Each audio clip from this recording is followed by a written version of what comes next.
In front of me I have the brand new iPhone 7. Whether you are Team Android or Team iPhone, anyone can appreciate a well-built phone. And that's what we're here to find out. Can this matte black iPhone 7 survive my durability tests? I've tested over 38 phones so far, including the previous iPhones. So let's see how this newcomer does.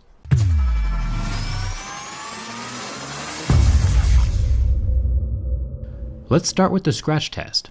I have a set of mineral picks that tell me where the hardness of the glass falls on Mohs scale of hardness. Sapphire glass would be around an 8 or a 9 on Mohs scale, or plastic screens like the Galaxy S7 Active would scratch at a level 3.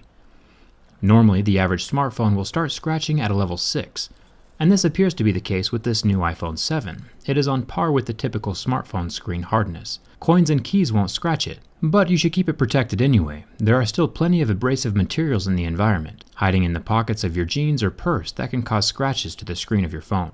Let's jump down to the home button, or better said, the home touchpad now, since it doesn't click anymore. There have been rumors that the home button and the camera lens are made of sapphire, which would make them extremely scratch resistant, nearing the point of diamonds, which would be nice. Some smartphones, like the Galaxy phones, use a plastic home button that can scratch easily. But so far, this touchpad can resist the scratching from my razor blade. But is it sapphire, or is it just normal glass? The easiest way to find out is using the hardness picks. Like I mentioned before, glass will scratch at a 5 or 6, but sapphire should be around an 8 or a 9. And since this button has a deep scratch with a level 6 pick, we know for sure that it's regular glass and not sapphire. The earpiece is made of metal and very solidly stuck in place.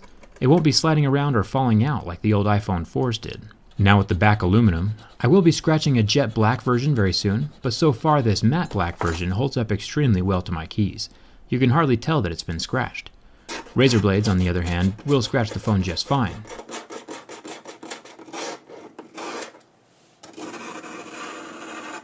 And this is why I always keep my razor blades in a separate purse. You should too, unless you want one of these $800 aluminum curlicues. Now for the camera lens.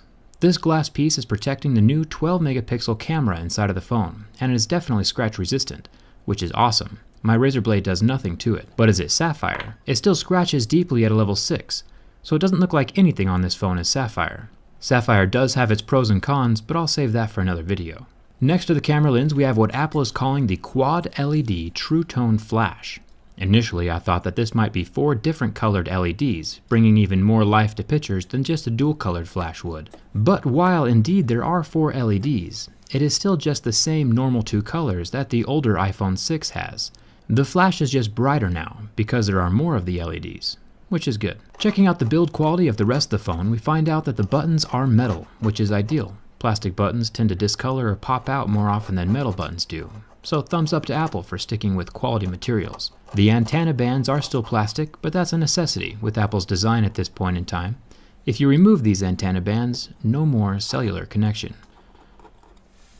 If we look down here, we see where the headphone jack doesn't exist. Now this is a problem on multiple levels. I'll go more in depth about this in my next video. But looking at it from purely a durability perspective, this is an extremely bad move. Just like any piece of electronics, the charging port component has a finite lifespan. Nothing lasts forever. It is designed to withstand a certain amount of physical wear and tear. This means it could stand 5,000 or 10,000 plugs and unplugs.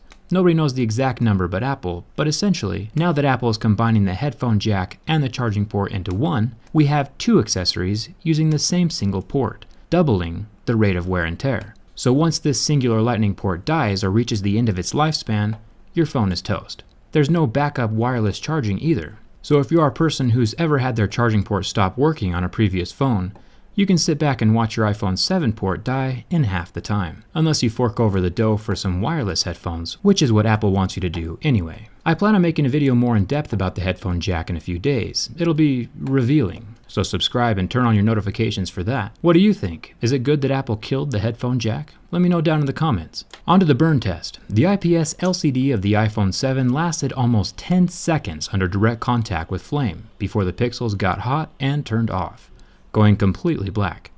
It is interesting to see what screens recover and which ones don't. Samsung AMOLED screens currently turn white and do not recover from flame. The iPhone, however, completely recovered and functions as normal. It is cool to the touch within seconds. Now the bend test. The iPhone 6 had a nifty little trick that would permanently match the phone to the curve of your body if you ever sat on it.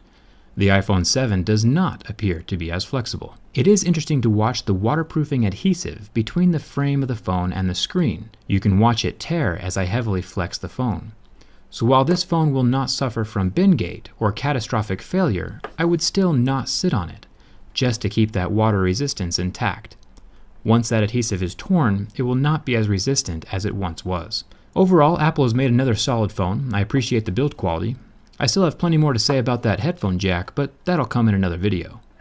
All of my behind the scenes stuff can be found on Instagram and Twitter, and there's a very good chance I'll start an iPhone 7 giveaway on my Twitter in the next week or so. So follow me there if you're interested in that kind of thing. And if you aren't subscribed yet but love technology, hit that subscribe button. I review tech from the inside. Thanks for watching. Hope to see you around.